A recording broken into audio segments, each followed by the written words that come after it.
Hello students. तो अभी जो हम टॉपिक स्टार्ट करने वाले हैं, इस टॉपिक का नाम है इन्वर्स ट्रिग्नोमेट्रिक फंक्शन। तो ये जो टॉपिक है हमारा, ये 12th का कैलकुलस का सेकंड टॉपिक है और बहुत इंपॉर्टेंट टॉपिक है। इसमें भी जो वेटेज है तकरीबन हर मेंस की बात करूँ या एडवांस की बात करूँ, मेंस में एक क्वेश्चन इसमें से मिलता है और लगभग एक क्वेश्चन इसमें एडवांस में आता है, तो बोर्ड में भी इम्पोर्टेंट है। मगर इस टॉपिक को समझने के लिए आपको बता दूं कि कुछ जानकारी आपको फंक्शन के बारे में होनी चाहिए। अगर आपने फंक्शन चैप्टर पढ़ रखा है तो आपको ये समझने में आसानी होगी, क्योंकि इसमें हम one function, onto function, inverse वगैरह की कुछ प्रॉपर्टीज है जो हम फंक्शन में पढ़ चुके हैं, उसका यूज़ करेंगे। तो अगर आपने फंक्शन पढ़ा हुआ है तो बहुत बढ़िया है, अगर नहीं पढ़ा हुआ तो मैं रिकमेंड करूँगा कि आप पहले फंक्शन चैप्टर ज़रूर पढ़ लें।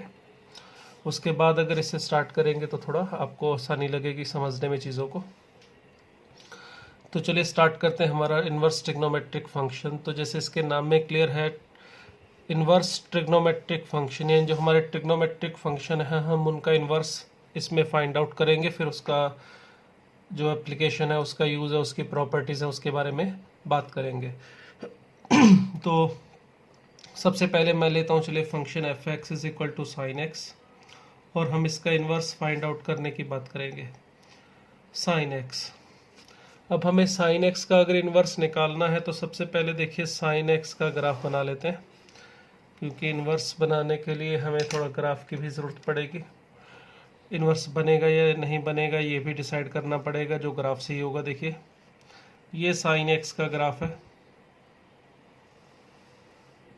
ठीक है। अगर इसका ग्राफ आप देखें ध्यान से तो इसकी रेंज जो होती है वो है -1 से 1,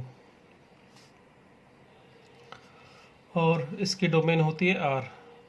अब अगर मैं इस फंक्शन का इन्वर्स बनाना चाहूँ तो इन्वर्स किसी भी फंक्शन का कब बना सकते हैं? अगर वो फंक्शन 1 एंड ऑन टू हो। जब तक फंक्शन 1 ऑन टू नहीं है हम उसका इन्वर्स नहीं बना सकते। तो यहाँ पर देखें, ये जो फंक्शन हमें दिखाई दे रहा है ये साफ दिखाई दे रहा है 1 नहीं है। आप यहाँ पे horizontal line test draw check करना चाहो, अगर आप यहाँ पे एक हॉरिजॉन्टल लाइन ड्रॉ करो तो ये इस ग्राफ को बहुत सारे पॉइंट्स पे कट करेगी। तो फंक्शन 1 भी नहीं है। दूसरी बात, इसकी जो डोमेन रेंज है वो है -1 to 1, और फंक्शन की अगर कोडोमेन ना दे रखी हो तो हम उसको आर मान के चलते हैं। इस वजह से ये फंक्शन ना तो 1 है ना ही ऑन टू है। तो हम अगर इस पूरे फंक्शन को लेके इसका इन्वर्स बनाना चाहें तो इन्वर्स बनाना संभव नहीं है। तो अगर इन्वर्स इसका नहीं बना सकते पूरे का तो फिर क्या कर सकते हैं? देखिए, अगर हम इसके पूरे का इन्वर्स नहीं बना सकते तो हम इसका एक पार्ट, एक टुकड़ा इसका उठाएंगे जो 1 हो, फिर हम कोड डोमेन भी अपने हिसाब से डिसाइड कर लेंगे जो इसकी रेंज के इक्वल हो, जिससे फंक्शन 1 बन सके। अगर आपने फंक्शन पढ़ा है तो उसमें देखा होगा हमने y is equal to x square इसका इन्वर्स बनाया था, मगर ये पूरे का इन्वर्स नहीं बन सकता था क्योंकि ना तो 1 था ना ऑन टू था। तो हमने दो टुकड़े इसके अलग अलग लेके दो केसेस किए थे। एक बार इस टुकड़े को लिया था और एक बार हमने लिया था इस नीचे वाले हिस्से को, इस तरह से। और इन दोनों केसेस में हमने अलग अलग फंक्शन का इन्वर्स को डिफाइन किया था। इसमें हमने जो फंक्शन की डोमेन है वो 0 to इनफाइनाइट ले ली थी, क्योंकि हम 0 से आगे का हिस्सा ले रहे हैं, और इसमें -इनफाइनाइट से ये वाला इस तरह से इधर वाला हिस्सा लिया था हमने। तो इसमें हम x की वैल्यू -इनफाइनाइट से 0 ले ली थी, जिससे ये दोनों टुकड़े अलग अलग देखें तो ये फंक्शन बनाने के लिए जो पहली कंडीशन है 1 की वो पूरी कर गए थे। फिर हमने दोनों में जो कोड डोमेन है वो इसकी रेंज के इक्वल ले ली थी। दोनों केसेस में चाहे आप इधर का टुकड़ा लो चाहे इधर का टुकड़ा लो, रेंज जो है हमारी वो 0 से इनफाइनाइट थी। तो इन दोनों फंक्शन में हमने पूरा ग्राफ ना लेके इसका कुछ हिस्सा लिया था जिसमें वो 1 ऑन टू था। वही काम हम यहाँ पे करने वाले हैं। देखिए, अब सबसे पहले देखते हैं कि ये 1 कैसे होगा। 1 बनाने के लिए देखिए, यहाँ पे अगर मैं इस टुकड़े को डिसाइड करूँ -π/2 से +π/2, तो इस टुकड़े के लिए इस -π/2 से +π/2 के अंदर इस ग्राफ को देखूँ अगर मैं इतना हिस्सा, तो ये 1 है, क्योंकि आप हॉरिजॉन्टल लाइन टेस्ट चेक कर सकते हो। हॉरिजॉन्टल लाइन टेस्ट का मतलब अगर आप यहाँ पे हॉरिजॉन्टल लाइन ड्रॉ करो तो ये इसको सिर्फ एक पॉइंट पे कट करेंगे, मतलब फंक्शन 1 होगा। हॉरिजॉन्टल लाइन टेस्ट हमने फंक्शन में पढ़ा था। इसी तरह से अगर आप ये टुकड़ा ना लेके -π/2 से लेके 3π/2 वाला हिस्सा ये लेते हैं, यहाँ से लेके यहाँ तक का हिस्सा ये वाला, तो भी 1 1 है। इसमें भी हॉरिजॉन्टल लाइन टेस्ट पास हो रहा है। अगर आप ये 3π/2 से 5π/2 वाला ले तो भी 1 1 बन रहा है। आप -3π/2 से -π/2 वाला ले तो भी 1 1 हो जाएगा। तो 1 1 के लिए बहुत सारे टुकड़े लिए जा सकते हैं। तो फिर मुद्दा ये आता है कि कौन सा टुकड़ा लेना चाहिए, कौन सा पार्ट इसका लेना चाहिए इन्वर्स ट्रिग्नोमेट्रिक फंक्शन को डिफाइन करने के लिए। तो फिर उसके लिए ये रूल बनाया गया, भाई अगर आपको इन्वर्स ट्रिग्नोमेट्रिक फंक्शन इसका साइन का इन्वर्स बनाना है या कॉस इन्वर्स बनाना है या टेन इन्वर्स बनाना है, तो अगर इसका हमने एक पार्ट लेना है 1 1 के लिए, तो उस पार्ट को डिसाइड लिया जाएगा जो ओरिजिन के सबसे नज़दीक हो। पहला रूल ये बनाया गया कि ओरिजिन के जो सबसे नज़दीक वाला टुकड़ा है उसे हम प्रेफरेंस देंगे, उसे ही हम लेंगे। ठीक है। अब अगर ये बात डिसाइड की गई तो इसमें एक छोटी सी प्रॉब्लम आ गई। अगर हमने cos x के बारे में बात करनी शुरू की, जब f(x) = अगर मैं cos x लेके इसका इन्वर्स बनाने की कोशिश करूं, तो इसमें देखिए cos इन्वर्स x बनाने में क्या प्रॉब्लम आएगी। इसका जो ग्राफ है cos x का ये कुछ इस तरह से बनता है, ये cos x का ग्राफ है। ठीक है। तो इस cos x के ग्राफ में अगर हम इन्वर्स बनाने की कोशिश करें तो इसके लिए भी 1 1 टुकड़ा 1 1 वाला हिस्सा लेना चाहिए, क्योंकि पूरा ग्राफ तो ये भी 1 1 नहीं है, मैनी वन फंक्शन है। तो इसके लिए भी हमने देखा अगर मैं 0 से लेके यहाँ तक का हिस्सा लूँ तो ये 1 1 है। ठीक है। ये वाला हिस्सा, इस टुकड़े को देखो, इसमें हॉरिजॉन्टल लाइन टेस्ट पास हो रहा है। पाई से 2π वाला लेंगे तो भी 1 1 बना सकते हैं, यहाँ पे भी कोई समस्या नहीं इस टुकड़े में। इसी तरह से -π से 0 वाला भी ले सकते हैं, -2π से π वाला भी ले सकते हैं। तो इस तरह से बहुत सारे टुकड़े cos x में भी अवेलेबल थे जिसको लेके 1 1 बनाया जा सकता है। तो जैसे साइन में डिसाइड किया ओरिजिन के सबसे नज़दीक, तो इसमें एक ही टुकड़ा है जो ओरिजिन के सबसे नज़दीक है, -π/2 से 0 वाला, तो इसलिए इसको सिलेक्ट किया गया। मगर cos x में जब ग्राफ बनाते वक्त ये ओरिजिन से सबसे नज़दीक वाले की बात आई, तो ये देखिए 0 से π वाला टुकड़ा लो या -π से 0 वाला, दोनों ओरिजिन से सेम डिस्टेंस पे ही है। तो फिर किसको लिया जाए, ये कैसे डिसाइड करेंगे। तो इसके लिए फिर रूल नंबर 2 बनाया गया। दूसरा रूल ये बनाया गया, भाई ओरिजिन के सबसे नज़दीक वाला टुकड़ा लेना है, पहली बात। दूसरा, अगर ओरिजिन के नज़दीक 2 टुकड़े मिल रहे हैं तो उसमें पॉजिटिव वाले को प्रेफरेंस दी जाएगी। इसलिए cos x में इन्वर्स बनाने के लिए जो हमने इसका डोमेन ली गई, ये वाला हिस्सा लिया गया 0 से π वाला। तो 0 से π cos के लिए डिसाइड किया गया और साइन के लिए डिसाइड किया गया -π/2 से +π/2। तो ये हमने टुकड़ा लिया, इसको लेके अब हम इसका इन्वर्स बनाएंगे। मगर इतना टुकड़ा लेने से भी ये सिर्फ 1 1 हुआ है, यहाँ पर भी 1 1 हुआ है, ऑन टू दोनों में किसी केस में भी नहीं है अभी, क्योंकि जब तक हम इसकी कोडोमेन नहीं लिख रहे, मेंशन नहीं कर रहे, तो कोडोमेन R मानी जाएगी। और कोडोमेन अगर R है तो रेंज तो किसी भी टुकड़े को लेके R नहीं बन सकती, इसीलिए फंक्शन * ही रहेगा।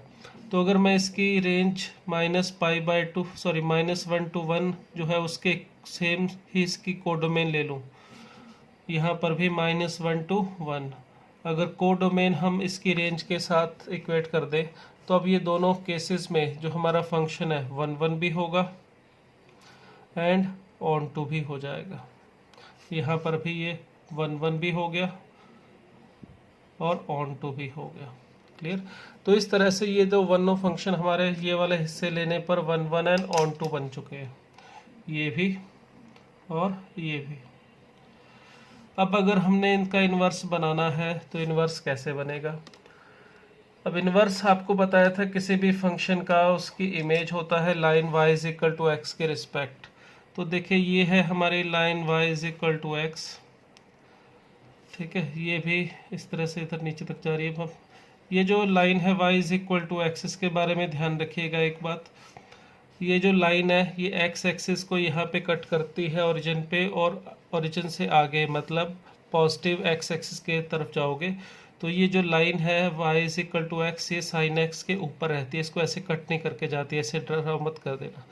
ये y = x लाइन हमेशा इससे ऊपर रहती है और यहाँ पर इससे नीचे ही रहती है। इसका कारण भी आप जब आगे पढ़ोगे थ्योरी अब हम आगे चलेंगे जब नेक्स्ट कॉन्सेप्ट में, उसमें ये चीज़ भी क्लियर करूँगा मैं, मगर फिलहाल आप ध्यान रखिएगा इस बात को कि ये जो लाइन है y is equal to x, इस तरह से इससे ऊपर ही रहेगी। तो ये y is equal to x line है हमारी, ठीक है। और हमने इसका इन्वर्स बनाना है। इन्वर्स का मतलब आपको बताया था, किसी भी फंक्शन का जो इन्वर्स होता है वो y is equal to x line के रिस्पेक्ट उसकी इमेज होती है। अब देखिए हमारे पास ये जो साइन एक्स का टुकड़ा लिया है हमने, इस पॉइंट के कोऑर्डिनेट है -π/2 कोमा -1, क्लियर। ये वाला पॉइंट है हमारा π/2 कोमा 1, ये पॉइंट है 0 0, ठीक है। इसी तरह से ये वाला पॉइंट है पाई कोमा -1, ये वाला पॉइंट है π/2 कोमा 0, और ये वाला पॉइंट है 0 कोमा 1। अगर हमने किसी भी पॉइंट की y is equal to x के रिस्पेक्ट इमेज लेनी है तो इमेज लेने का तरीका होता है कि उसमें x और y इंटरचेंज कर दो। y is equal to x के रिस्पेक्ट इमेज लेनी है तो x की जगह y और y की जगह x लिख दिया जाता है। तो सोचो ये वाला पॉइंट π/2 1 जो है ये कहाँ पे जाना चाहिए, तो इसके लिए रिवर्स कर दो, x की वैल्यू 1 और y की वैल्यू π/2। तो x की वैल्यू 1 और y की वैल्यू π/2 जो पॉइंट होगा, इस पॉइंट का इसके रिस्पेक्ट इमेज लेंगे तो यहाँ पर आ जाएगा ये पॉइंट 1 कोमा π/2, ये इस पॉइंट की इस लाइन के रिस्पेक्ट इमेज होगी। इसी तरह से इस पॉइंट की इमेज इस लाइन के रिस्पेक्ट होनी चाहिए -π/2, सॉरी -1 कोमा -π/2। ये वाला पॉइंट एज इट इज रहेगा। आप देखो इस वाले हिस्से को इस लाइन के रिस्पेक्ट घुमा दो तो ये से ऊपर चला जाएगा, और इस वाले हिस्से को इस लाइन के रिस्पेक्ट घुमाओगे तो ये नीचे चला जाएगा ऐसे।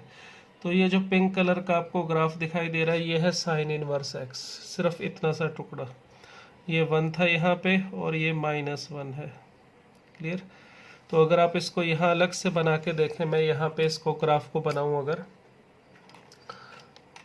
इसको बीच में ये तो जैसे पूरा का पूरा साइन एक्स और साइन इनवर्स एक्स दोनों का मिक्स बना हुआ है, अगर आप इसको सेपरेटली अगर यहाँ बना के देखो तो ये 1 और ये -1, ये π/2 और ये -π/2। तो इसका ग्राफ ये जो बनता है ये कुछ इस तरह से बना हुआ है, अगर आप इसे अलग से देखें, ठीक है। ये वाला पॉइंट है हमारा 1 कोमा π/2 और ये वाला पॉइंट है -1 कोमा -π/2। तो सिर्फ इतना सा ही साइन इनवर्स एक्स होगा, ना कि पूरा का पूरा, जैसे इसको पूरे को नहीं बना सकते। अब इसी तरह से कॉस इनवर्स एक्स कैसे बना है उसके लिए भी ये सेम चीज़ है। अब इसमें देखिए ये जो पॉइंट है हमारा पाई कोमा -1, तो ये जाना चाहिए -1 कोमा यहाँ पे -1 और यहाँ पे पाई, तो ये -1 कोमा पाई, यहाँ पे अगर पाई मान लूँ मैं, यहाँ पे π/2, तो ये वाला पॉइंट -1 कोमा 1 पाई कोमा -1 था तो -1 कोमा पाई पे जाना चाहिए। ये वाला पॉइंट जो π/2 कोमा 0 था तो ये 0 कोमा π/2 यहाँ पे आ जाएगा। जो पॉइंट इस लाइन के ऊपर है उसकी इमेज तो यही इसकी लाइन के ऊपर ही रहेगी। ये वाला पॉइंट जो था 0,1 ये आना चाहिए 1,0 पे, जो कि यहाँ पर होना चाहिए 1,0। तो इन पॉइंट्स को अगर लेके ऐसे ज्वाइन करूँ मैं तो इस तरह से ये इसकी इमेज है y is equal to x line के रिस्पेक्ट। तो ये जो आपको पिंक कलर का ग्राफ यहाँ दिखाई दे रहा है, इससे मैं अगर सेपरेटली बनाऊँ, यहाँ पे दिखा रहा हूँ, तो ये कॉस इनवर्स एक्स है हमारा, ये एक्स एक्सिस है, ये अगर वाई एक्सिस है ये 1 है और ये -1 है, ये पाई और ये π/2। तो जो ग्राफ है हमारा कॉस इनवर्स एक्स का वो ये कुछ इस तरह से बना है, क्लियर। तो इस तरह से जो 6 के 6 इनवर्स ट्रिग्नोमेट्रिक फंक्शन है उनका इनवर्स डिफाइन किया गया है। 6 के 6 इनवर्स ट्रिग्नोमेट्रिक फंक्शन में पहले उनके ग्राफ का एक टुकड़ा लिया गया, ऐसा टुकड़ा जो ओरिजिन के सबसे नज़दीक हो और जो 1 1 भी हो, ठीक है। दूसरी बात, उसके कोडोमेन जो है वो उसकी रेंज के साथ इक्वेट कर दी जाती है, जिससे फंक्शन 1 1 ऑन टू बन जाता है। और जब फंक्शन 1 1 ऑन टू बन जाएगा तो हम उसका जो टुकड़ा ले रहे हैं उसका y is equal to x line के रिस्पेक्ट इमेज लेते हैं, तो ये उसका इन्वर्स बनता है।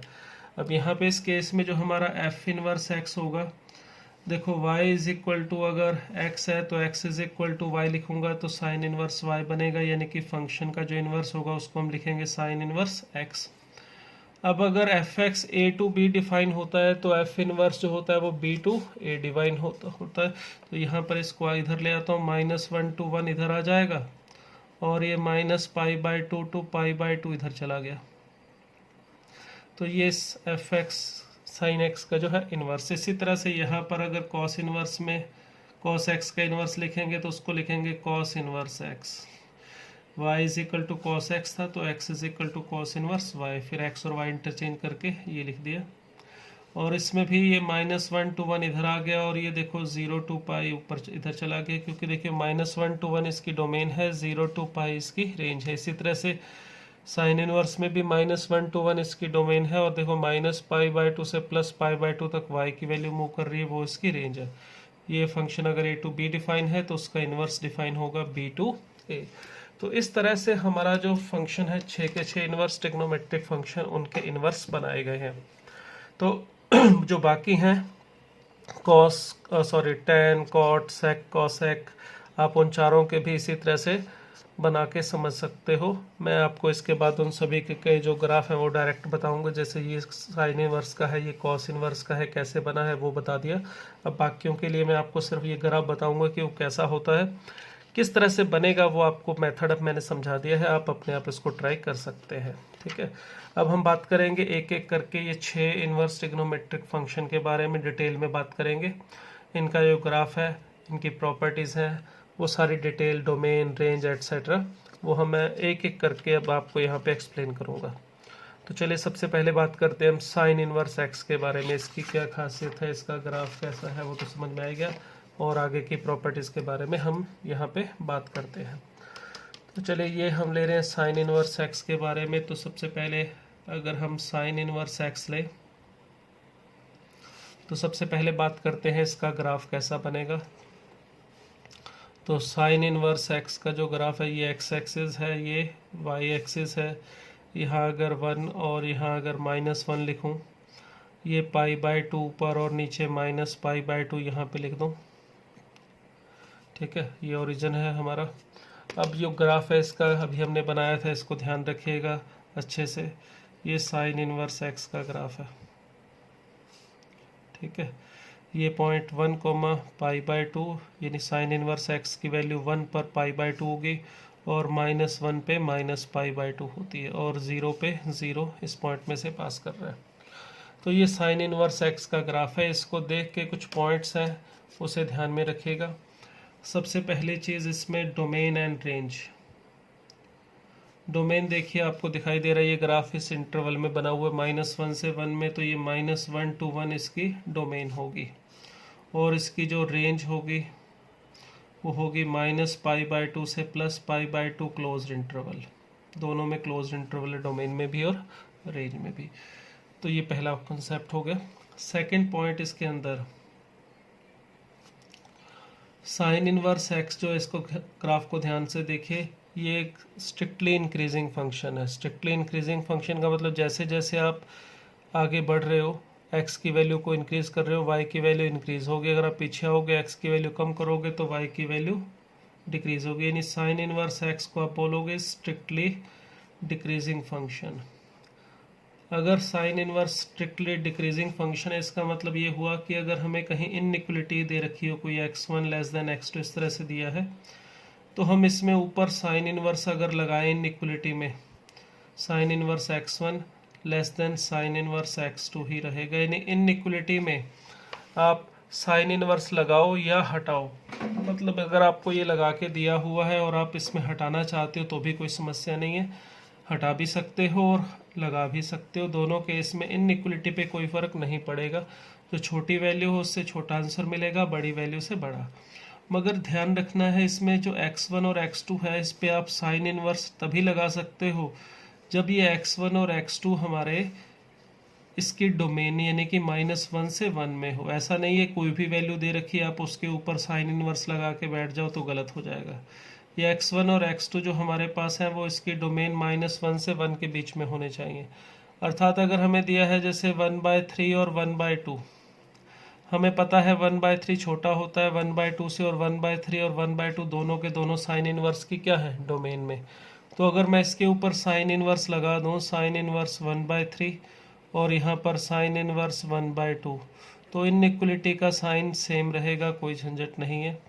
और अगर आप सोचो कि इस तरह से 2<3 दिया है और यहाँ पर भी लगा दो साइन इनवर्स 2 और साइन इनवर्स 3 और ऐसे रहेगा, तो ये बिल्कुल गलत है, इसे नहीं कर सकते। क्योंकि जो 2 और 3 हैं वो देखो उसके ऊपर आप साइन इनवर्स लगा ही नहीं सकते। साइन इनवर्स 2 या साइन इनवर्स 3 की वैल्यू डिफाइन ही नहीं होगी, क्योंकि साइन इनवर्स आपका सिर्फ और सिर्फ -1 और 1 के बीच में ही डिफाइन है। तो इसीलिए ध्यान रखना है, जहाँ पे आप इनइक्वलिटी में लगा रहे हो साइन इनवर्स ऊपर, वो वैल्यूज़ पहले इसकी डोमेन में हो तभी आप उसके ऊपर इनवर्स लगा सकते हो, बिना सोचे समझे ऐसे नहीं लगाना है। ठीक है, ये सेकंड प्रॉपर्टी हमारी। प्रॉपर्टी नंबर 3 जो है इसके अंदर देखिए, इसमें x की जो वैल्यू है अगर 0 से 1 के बीच में ली जाए तो ये वैल्यू 0 से π/2 आएगी, यानी कि अगर x पॉजिटिव होगा तो साइन इनवर्स x भी पॉजिटिव वैल्यू लेगा। अगर x नेगेटिव है तो साइन इनवर्स x भी नेगेटिव वैल्यू ले रहा है। तो इसमें ध्यान रखना है इस बात का। ये हम कई बार जो ट्रिग्नोमेट्रिक इक्वेशन है उसको सॉल्व करेंगे तो ये प्रॉपर्टी हमें हेल्प करेगी। साइन इनवर्स x की वैल्यू पॉजिटिव कब आएगी? जब x पॉजिटिव होगा, और नेगेटिव तब आएगी जब x नेगेटिव होगा, और ज़ीरो तब आएगी जब x ज़ीरो होगा। मगर इसमें भी ये अंडरस्टूड है भाई, x पॉजिटिव का मतलब आप कह दो सर मैं x की वैल्यू 2 ले लूँ तो साइन इनवर्स 2 पॉजिटिव आना चाहिए, तो गलत बात है भाई। अब ये बोलने की बार बार ज़रूरत नहीं है, इसको अंडरस्टूड ही समझिएगा। जब आप साइन इनवर्स x की बात कर रहे हो तो x की वैल्यू -1 और 1 के बाहर नहीं जा सकती। अगर ये -1 और 1 के बाहर लोगे तो ये डिफाइन नहीं होगा। तो इसलिए अगर मैंने ऐसे बोला x पॉजिटिव, तो यहाँ पर ये अंडरस्टूड है पॉजिटिव का मतलब 0 से 1, क्लियर। और अगर मैंने नेगेटिव बोला है तो अंडरस्टूड है इसका मतलब -1 से 0, ठीक है। ऐसा नहीं है पॉजिटिव बोलने का मतलब 0 to ∞ और नेगेटिव बोलने का मतलब -∞ से 0, ये इसका मीनिंग नहीं होगा। तो साइन इनवर्स में आप अगर एंगल जो इसका है x जो है वो पॉजिटिव रखेंगे तो पॉजिटिव वैल्यू मिलेगी, नेगेटिव रखेंगे तो नेगेटिव मिलेगी। फोर्थ थिंग, जो साइन इनवर्स है हमारे पास, ये देखिए स्ट्रिक्टली इंक्रीजिंग है, तो आप इसको ये भी बोल सकते हो इज़ 1/1। वैसे तो आपको इनवर्स में बताया था, अगर आपने पढ़ा है कि किसी फंक्शन का अगर इनवर्स एग्जिस्ट करता है तो वो 1/1 ऑन टू दोनों होगा, ठीक है। अगर साइन इनवर्स को देखें, कॉस इनवर्स, टैन इनवर्स, ये सभी के सभी फंक्शन इनवर्स है जो हमने साइन कॉस टैन के बनाए हैं। और इनवर्स किसी भी फंक्शन का तभी मिलता है जब वो 1/1 ऑन टू हो। अगर फंक्शन 1/1 ऑन टू है तो उसका इनवर्स भी 1/1 ऑन टू ही होता है। तो जितने भी इनवर्स ट्रिग्नोमेट्रिक फंक्शन है सारे के सारे 1/1 है। इसका मतलब क्या हुआ? अगर हमें साइन इनवर्स, इसका ये मतलब हुआ कि अगर हमें sine inverse x1 is equal to sine inverse x2 दे रखा है, अगर sine inverse x1 is equal to sine inverse x2 दिया हुआ है, तो आप सीधा सीधा x1 is equal to x2 लिख सकते हो। क्या मतलब है इसका? ट्रिग्नोमेट्री में ऐसा नहीं होता। देखिए sine theta is equal to sine alpha है, तो ऐसा नहीं है कि थीटा सिर्फ और सिर्फ अल्फा ही हो सकता है। इसमें रिलेशन होता है theta is equal to n pi plus -1 power n into alpha. तो अगर मुझे दे रखा है sine theta is equal to π/3 sine π/3, तो ऐसा नहीं है कि थीटा की वैल्यू सिर्फ π/3 ही होती है। थीटा की बहुत सारी वैल्यूज हो सकती हैं, जिसके लिए फार्मूला है n pi plus -1 power n into π/3। आप इसमें 0 रखते हैं तो अपने को π/3 मिलेगा, 1 रखने पर 2π/3 मिलेगा, 2 रखने पर 7π/3 एंड सो ऑन। बहुत सारी वैल्यूज हमें थीटा की मिलती हैं जिसके लिए ये दोनों सेम होंगे। बट इनवर्स ट्रिग्नोमेट्री में ऐसा नहीं होगा। अगर हमें sine inverse x1 is equal to sine inverse x2 दिया है तो हम सीधा सीधा x1 is equal to x2 लिख सकते हैं, कोई झंझट नहीं है। नेक्स्ट प्रॉपर्टी नंबर 5, अगर हमें sine inverse x is equal to theta दिया हो तो हम इसमें सीधा सीधा x is equal to sine theta लिख सकते हैं। अब यहाँ पर ये जो x है वो इसकी जो डोमेन है उसी में दिया जाएगा। x जो है हमारा -1 से 1 के बीच में ही दिया जा सकता है, इसके बाहर दिया ही नहीं जा सकता। अगर यहाँ साइन इनवर्स 2 लिखा होगा या साइन इनवर्स 3 लिखा होगा तो ये तो लिखना ही गलत है। तो इसलिए यहाँ पर जो एंगल दिया जाएगा वो इसकी डोमेन में ही दिया जाएगा, ठीक है। और यहाँ पे π/2 भी इसकी रेंज यानी कि -π/2 से +π/2 में ही दिया जा सकता है, इससे बाहर नहीं दिया जा सकता। अगर मैं आपसे कहूँ कि sin inverse x is equal to 2π/3 तो ये देना ही गलत है, क्योंकि sin इनवर्स x की वैल्यू 2π/3 कैसे पॉसिबल है। साइन इनवर्स x तो -π/2 से +π/2 के बीच में लाई करता है, और अगर साइन इनवर्स x 2π/3 हम उठा के इसमें x is equal to sine 2π/3 लिख दें तो ये तो बिल्कुल ही बकवास हो गया, ये तो बिल्कुल ही गलत हो गया। यहाँ पे ये चीज़ देना ही गलत है, तो इससे ये बनाना भी अपने आप गलत हो जाएगा। तो इसलिए यहाँ पर जब sine inverse x is equal to theta दिया है तो अंडरस्टूड है यहाँ पे वो थीटा -1 से 1 ही देगा, और जो थीटा है वो -π/2 से π/2 ही देगा। मतलब अगर आपको दिया है sine inverse x is equal to π/3 तो सही दिया है, तो आप इसको ऐसे लिख सकते हो x is equal to sine π/3 that is √3/2। Clear. यहाँ पे हमें दिया है अगर sine inverse 1/2 is equal to x, तो इसका मतलब 1/2 is equal to sine x, ऐसे लिखा जा सकता है, ठीक है। अब यहाँ पे जब इन्वर्स ट्रिग्नोमेट्रिक फंक्शन है उसे आप उठा के उधर ले जा सकते हो, ट्रिग्नोमेट्रिक फंक्शन बना सकते हो, कोई झंझट नहीं है। और ये जो वैल्यूज़ है ये हमें उसी परमिसिव में दी जाएंगी, उसी इंटरवल में दी जाएंगी जहाँ पर वो दी जा सकती हैं, उससे बाहर नहीं दे सकते। मगर इन्हीं में इसी में अगर आप रिवर्स की बात करो, देखो अभी मैंने क्या लिखा, अगर टी इन्वर्स ट्रिग्नोमेट्रिक फंक्शन है और ऐसे थीटा दिया हुआ है तो हम इसको x is equal to T theta लिख सकते हैं। ये प्रॉपर्टी मैंने बताई अभी आपको। बट प्रश्न ये उठता है क्या इसका रिवर्स जो है वो भी कर सकते हैं?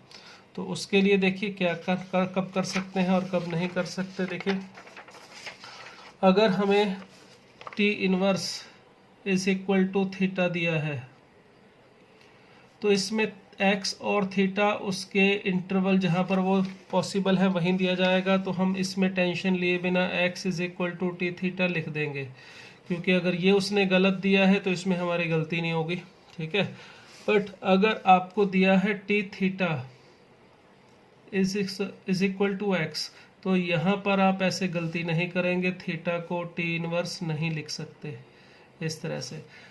कब लिख सकते हैं? जब ये वैल्यू थीटा और x उसकी जो इंटरवल है इनवर्स वाले की डोमेन और रेंज है उसमें दिए हो। मतलब क्या है, देखिए अगर मुझे दिया है sine theta is equal to π/3 और सॉरी यहाँ पे अगर मुझे दिया है साइन π/3 इज इक्वल टू √3/2 और हमें sine of 2π/3 is equal to √3/2 ये दिया है। दोनों की वैल्यूज यही होती है, साइन π/3 पे भी √3/2 होता है और 2π/3 पे भी √3/2 होता है।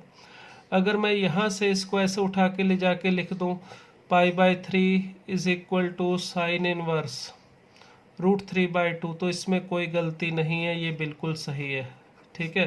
बट अगर मैं इस सेकंड वाले में लिखूँ 2π/3 is equal to sine inverse √3/2 तो ये बिल्कुल ही गलत है। ऐसा संभव ही नहीं है कि साइन इनवर्स x की वैल्यू 2π/3 आ जाए। तो फिर क्या रूल है, देखिए अगर हम साइन इनवर्स के केस में sine theta is equal to x है और हम लिखना चाहते हैं theta is equal to sine inverse x, क्या ये लिख सकते हैं? तो इसके लिए ध्यान रखिएगा ये तभी लिख सकते हो जब आपका थीटा जो है वो कहाँ पे लाई करे, -π/2 से +π/2। अगर थीटा इस इंटरवल में है तब आप साइन थीटा से साइन इनवर्स लिख सकते हो, हमेशा नहीं लिख सकते, ठीक है। और जैसे यहाँ पर इस केस में तो लिख सकते हैं मगर इस केस में नहीं लिख सकते। तो ये बहुत ध्यान से करने वाली बात होती है। हम जनरली ऐसे करते हैं sine theta is equal to x उठाया, थीटा को साइन इनवर्स लिख दिया, तो ऐसा हमेशा पॉसिबल नहीं होता। इस x के बारे में मैंने कुछ नहीं लिखा, ये अंडरस्टूड है। ये जो x है ये -1 और 1 के अंदर ही दिया जाएगा, इससे बाहर देना बिल्कुल ही गलत होगा। क्या ऐसे दिया जा सकता है sine theta is equal to 5/2? तो ऐसे अगर मैंने दिया है तो ये तो पूछना ही गलत है, क्योंकि साइन थीटा की वैल्यू 5/2 कैसे पॉसिबल हो सकती है। तो x तो है वो -1 से 1 ही दिया जाएगा। जैसे मैं यहाँ पे इसमें 1/2 लिख दूँ तो ठीक है, ये दिया जा सकता है, मगर 5/2 या 3/2 लिख दूँ तो ये बिल्कुल गलत है। तो ये तो उस इंटरवल में ही देगा, मगर यहाँ पे थीटा जो है वो ज़रूरी नहीं है इस इंटरवल में दिया जाए। अगर 2π/3 है तो ठीक है, सॉरी π/3 है तो ठीक है, इस इंटरवल में है तो कन्वर्ट कर दिया, मगर 2π/3 है तो नहीं करना। क्लियर? ऐसा करोगे तो ये गलत होगा। इसमें फिर क्या करना होगा, अगर ये दिया है sin 2π/3 = √3/2, तो उसको भी कन्वर्ट करने का एक मेथड अभी आएगा आगे चल के। अभी हम जैसे जैसे आगे थ्योरी में पढ़ेंगे तो उसके लिए भी मेथड है, मगर फिलहाल आप इसमें ध्यान रखिएगा कि हम इसमें ये नहीं कर सकते। क्लियर?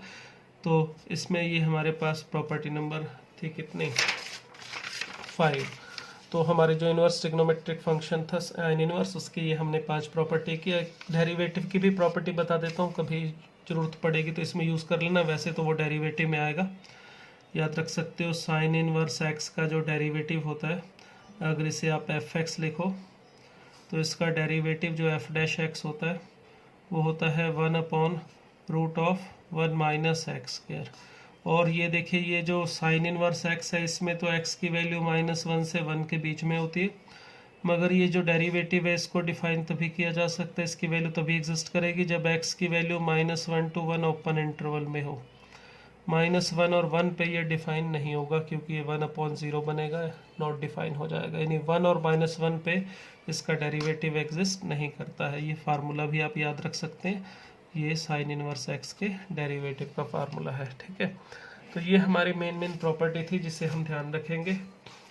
अब हम बात करेंगे इसी तरह से कॉस इनवर्स, सेक इनवर्स, इनके इनवर्स की प्रॉपर्टीज़ के बारे में।